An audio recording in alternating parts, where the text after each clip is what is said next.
quickly that water can rush up and flood, how quickly it can start to retreat. The problem is that we've had so many rounds of heavy rainfall, just a barrage of them since last Monday night into Tuesday, and they just kept coming and coming. We've got a big pause underway, not only in the short term, but boy, I'm liking the longer range forecast as well. There's some improvement on the horizon. At this hour, it is improving as a front has moved through the area. These are the skies over Daniels Vineyard and Geist, and there is much more visibility here than we've had in days because we are now zapping this humidity that has been so atrocious and so heavy and has led to the pounding tropical feel and the rains that have occurred. It is being moved out on a northwest wind. The skies are improving. The last of the rains are in southern Indiana, and we may not have to look at the radar here until perhaps Wednesday.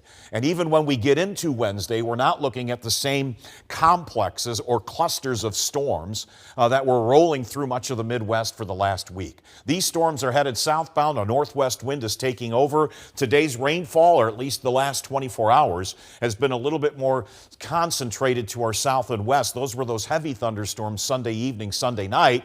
We've got some dry time coming. The 6-day rainfall numbers are just incredible. You know, we focus so much on east central Indiana, but north central Indiana and western Indiana also saw those totals continue to rise. And these are double-digit numbers, 10, 11, 12 inches of rainfall deposited, and some areas are running at 6 times the normal rainfall. That's 600% the normal rainfall for this time of the year. And when you really look at the radar right now, this is actually kind of a chance to exhale. It's quieter, and it's going to remain that way for the rest of the night. So the rainfall numbers, when you add up here, at least the top 4 wettest months, you're talking about some areas approaching what we would have out of the wettest months annually. And when you look at the month of August, we average typically of about 4 inches of rain.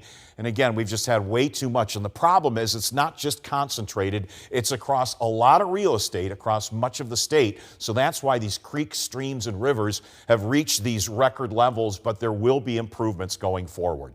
It's 82 degrees and the dew point is dropping. That's huge. It is going to feel so much more refreshing, so much more comfortable tonight as the low temperature dips tonight on a northwest wind to levels we haven't had in a couple of weeks. The heat is still there. The hot dome, however, is being suppressed to the south. This front has finally been allowed to come through the area and begin to dry these skies out. Advisories are still up, and a prolonged heat wave is still expected in the south and southwest. But the area shaded in red is the northern periphery of what we call that dome of heat, and that is settling south now, out of the state of Indiana. That northwesterly flow is being allowed to come into the eastern half of the nation, and really going forward, with the exception of the front that's going to pass the area on Wednesday, we are going to go into an extended spell of cooler than average weather, and that bodes better in terms of rainfall production.